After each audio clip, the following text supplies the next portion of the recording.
On passe du temps à choisir la bonne paire de baskets, la bonne salle de sport ou suivre le programme adapté à bloquer 1 heure pour aller courir ou faire du yoga.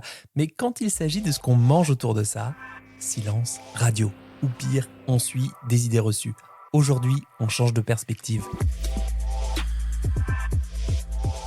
Hello à toutes et à tous, bienvenue dans la poire, le podcast qui vous aide à mieux manger sans pression mais avec bon sens et douceur. Je suis Charles Brumeau, diététicien spécialisé en comportement alimentaire et aujourd'hui, on ouvre ensemble une nouvelle mini-série de 5 épisodes de quasi 5 minutes sur la nutrition autour de l'effort, autour du sport.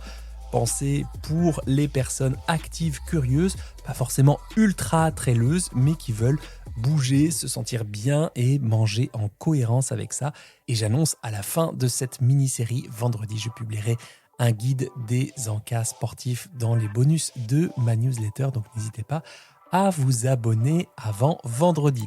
Alors on va parler protéines, lipides, glucides, bien entendu, hydratation, mais aussi digestion et rentrer dans le concret. Alors je laisserai de côté les efforts d'endurance extrême, lesquels ont déjà pléthore de contenu.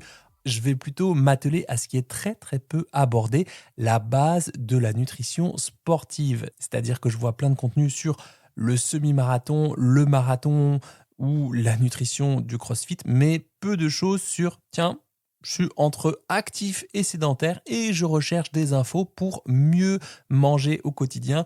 Donc j'ai vraiment décidé de combler ce vide et j'aborde aussi ce que je vois et ce que je constate en consultation quasi chaque semaine, des personnes qui se remettent ou se mettent au sport, qui bossent, qui ont un rythme assez soutenu mais qui mangent encore comme si elles ne faisaient rien de tout cela. Allez, on rentre dans le vif du sujet. Déjà, pourquoi on aurait besoin de porter son attention à la nutrition quand on n'est pas sportive de haut niveau. Déjà, qu'on débute ou qu'on soit professionnel, l'alimentation ne peut pas faire gagner une compétition, mais elle peut vous en faire perdre une, notamment en cas de troubles digestifs.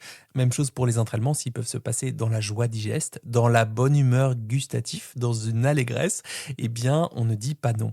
Ensuite aussi parce que l'alimentation, c'est un des facteurs de performance, donc ça peut aussi vous aider à progresser si jamais vous connaissez des paliers de stagnation dans vos entraînements. Ça peut aussi vous aider si vous souhaitez adapter votre régime alimentaire sans risque de déficit nutritionnel ou si vous vous remettez au sport et que vous souhaitez récupérer efficacement entre 2 séances.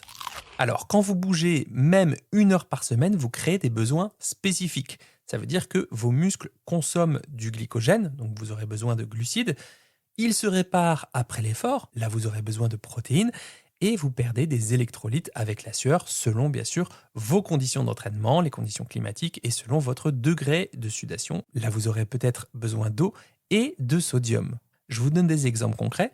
45 minutes de course, votre glycogène va fondre comme neige au soleil. Votre glycogène, on va dire que c'est le compte courant de votre énergie. Chaque effort, chaque contraction musculaire, eh bien, c'est un petit retrait. Si vous ne vous réalimentez pas, vous passez vite à découvert et votre corps, lui, n'a pas beaucoup de découverts autorisés. Il tape alors dans les réserves de secours au prix d'un effort plus grand et d'une récupération plus lente. On va en reparler dans cette série d'épisodes. Pour 1h30 de rando, en plus, vous perdez du sel et du potassium, à compenser par une eau minérale riche en bicarbonate type Vichy Saint-Thior et ou un encas salé. Pour 1 heure de renfo, là, vous cassez des fibres musculaires et c'est pas le moment de sauter le repas, que ce soit avant ou après la séance, parce que sinon, ça va être compliqué de bien récupérer. Alors, une fois qu'on a dit ça, pourquoi on a besoin de manger en vue d'un effort physique ? Quand vous faites du sport, votre corps, qui est déjà une petite centrale énergétique, eh bien disons qu'il met la seconde dans son rôle de petite centrale énergétique. Il a besoin de produire une molécule qu'on appelle l'ATP, adénosine triphosphate.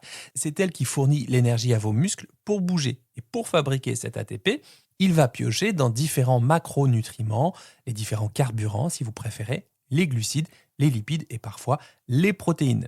Les glucides sont sa source préférée quand l'effort est intense ou plutôt rapide, c'est-à-dire l'énergie plutôt immédiate. Ils sont stockés dans vos muscles et votre foie sous forme de glycogène. Pensez à eux comme des petites bûches de bois sec qu'on allume facilement.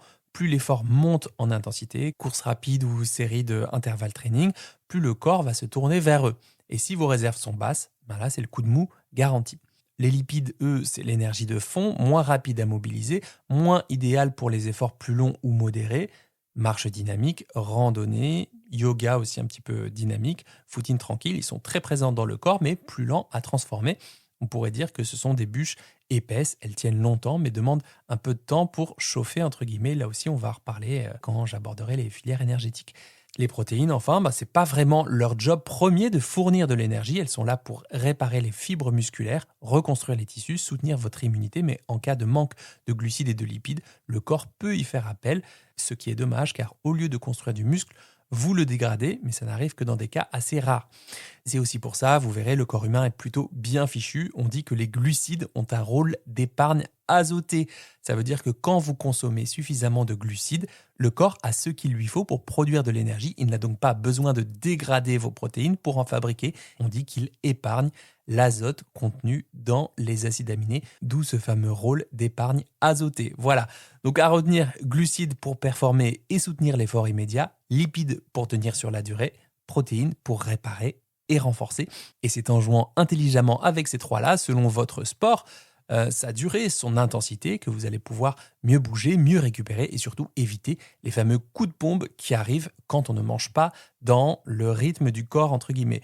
Voilà, moi si j'avais su ça, ces quelques petites nuances avant mes années de natation en compétition, ça m'aurait évité bien des désillusions et des...